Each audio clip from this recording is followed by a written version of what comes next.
वक्त मन बना है, पूरा अवाम का पूरा मन बना हुआ है कि इम्तियाज शान साहब को इस बार कामयाब करना है और करके दिखाएंगे।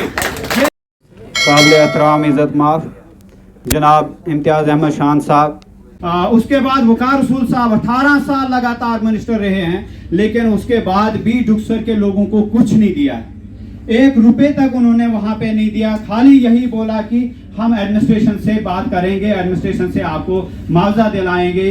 वो तो सारे कहते हैं, वो तो एडमिनिस्ट्रेशन का अपना काम है, एडमिनिस्ट्रेशन है तो वो देना है।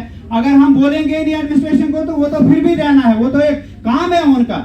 वो न मेरे कहने पे देंगे, अगर मैं कहूंगा नहीं देना है तो वो वैसे भी नहीं देंगे, उन्हें तो देना है जो देना है। अगर मैं 10 लाख कहूंगा वो फिर भी वो नहीं देंगे, जो 1 लाख 1.5 लाख है वहां पे तो वही देंगे वो जब उनका टाइम आएगा। लेकिन उसको भी वक्त जो ज्यादा दिया गया है, अभी तक इनको जमीन दी होनी चाहिए थी, इनको कॉलोनी दी होनी चाहिए थी, इनके मकान बने होने चाहिए थे अभी तक, क्योंकि अगर इनके पास कोई मदद करता था वो पैसा ही अपने मकानों पे लगा देते, कुछ न कुछ बना देते, क्योंकि इनकी न लैंड बची है वहां पे न कुछ बचा है। अगर ऐसे लीडर आज हमारे बीच में है तो हम क्यों नहीं कामयाब बनाएंगे। अगर यहाँ पे हमें पहले तो हमें ये देखना चाहिए, अगर सखी साहब यहाँ पे हकीकत बात बोलेंगे, किसी को मालूम ही नहीं था। मैं अपनी बात करूंगा, मुझे पता ही नहीं था सखी साहब कौन है। इलेक्शन में हम खिलाफ थे, लेकिन वक्त जब आया तो ऐसा पलट लगा कि कोई पता ही नहीं चला, हम खुद उसके साथ जुड़ गए। तो जब वक्त आता है तो ये कौन सी बात है, जिसके साथ जिसको बनाना चाहेगी ना वहां बना के छोड़ती है। ये कोई उसको कोई ताकत रोक ही नहीं सकती है कि अवाम चाहे तो वो क्यों न बन पाए।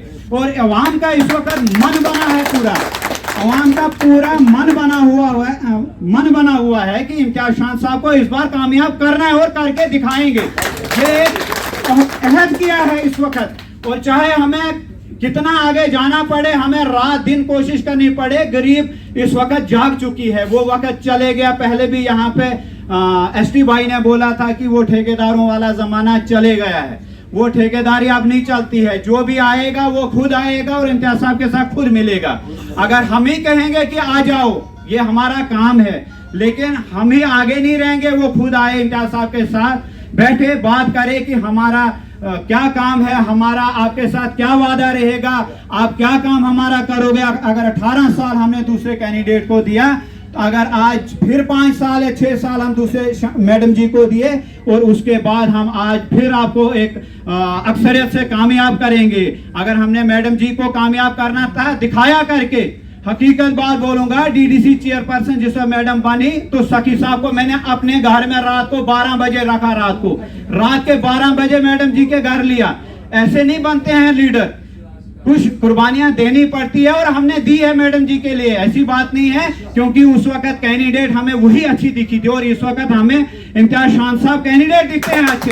इसमें कोई दूसरी बात है, जो हमें कैंडिडेट अच्छा दिखेगा हमें कैंडिडेट को सपोर्ट करनी चाहिए। पार्टी उसके साथ साथ होती है, पार्टी तब हम पीडीपी के साथ है जब हमें मुफ्ती साहब अच्छे कैंडिडेट मिले थे जम्मू कश्मीर के वजीर आला, क्योंकि उसी ने हमें इस दलदल से निकाला था जो हमें दिन को एक पिटाई होती थी और रात को एक पिटाई और होती थी। न दिन को आराम था न रात को। अगर इस वक्त सुकून मिला हमें, हम बाहर निकले हैं, तो वो मुफ्ती सैयद साहब की देन है। और आने वाले समय में भी हम इम्तियाज शान साहब को कामयाब बनाएंगे और अपना नुमाइंदा चुनेंगे और काम कराएंगे इंशाल्लाह। मेहनत से काम करेंगे, इनको ऊपर वाले ने दिया है, इनको कोई जरूरत नहीं है अब हमारे पैसे लूटने की, क्योंकि इनके पास अल्लाह ने बहुत दिया है। इनके फ्लैट बड़ी जगह बने हुए, इनको कोई जरूरत नहीं हमारे 10-15 या 1000 या 10,000 रुपए की कमीशन लेने की और काम करने की। जो लीडर काम करता है उसको सलाम हर एक करता है। इसी के साथ में टाइम बहुत कम है और वापस भी हमने जाना है, इसलिए इजाजत चाहता हूँ। खुदा।